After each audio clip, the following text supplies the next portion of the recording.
যখনই সম্পত্তি ভাগ নিয়ে পরিবারের মধ্যে বিরোধের কথা ওঠে, আমরা সাধারণত ভাই বোনের মধ্যে ঝামেলা এবং বিরোধ দেখতে পাই।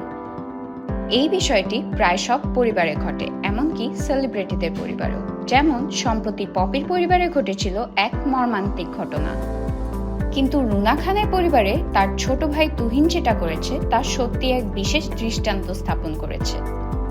সম্প্রতি রুনা খান তার ফেসবুকের স্ট্যাটাসে একটি ঘটনা শেয়ার করেন যা অনেককে অবাক করেছে। তিনি জানান তার বাবার 25 কাঠা জমি ছিল এবং সেই জমি তার ভাই তুহিন বিক্রি করে দেয়।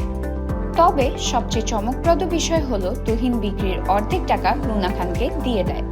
তুহিন বয়সে তার থেকে ছোট হওয়া সত্ত্বেও সে এমন সিদ্ধান্ত নিয়েছিল যা অনেকেই বিশ্বাস করতে পারেনি।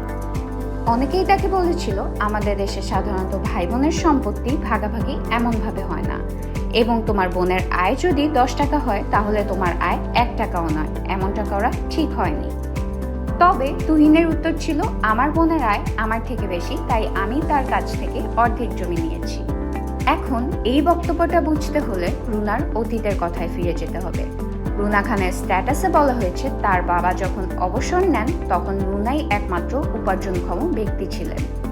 ইডেন কলেজে পড়াশোনার সময় তিনি টিউশন দিতেন, কোচিংয়ে কাজ করতেন, কুরিয়ার সার্ভিসেও চাকরি করতেন। এইভাবেই তিনি নিজের খরচ, ভাইয়ের পড়াশোনা এবং পরিবারের অন্যান্য খরচ চালাতেন।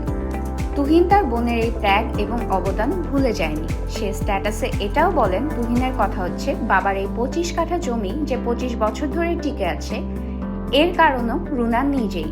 এজন্য এই জমির হকদার রুনা নিজেই। এই কারণে তার ভাইয়ের কথা হলো, আমি বাবার সম্পত্তি ভাগ করে রুনাকে দেইনি, বরং রুনার কাছ থেকে বাবার সম্পত্তির অর্ধেকটি নিয়ে নিয়েছি। তুহিনের এই চিন্তা ভাবনা এবং সিদ্ধান্ত দেখে অনেকেই তাকে প্রশংসা করেছেন। অনেকেই বলেছেন, এমন ভাই পাওয়া সত্যি ভাগ্যের ব্যাপার।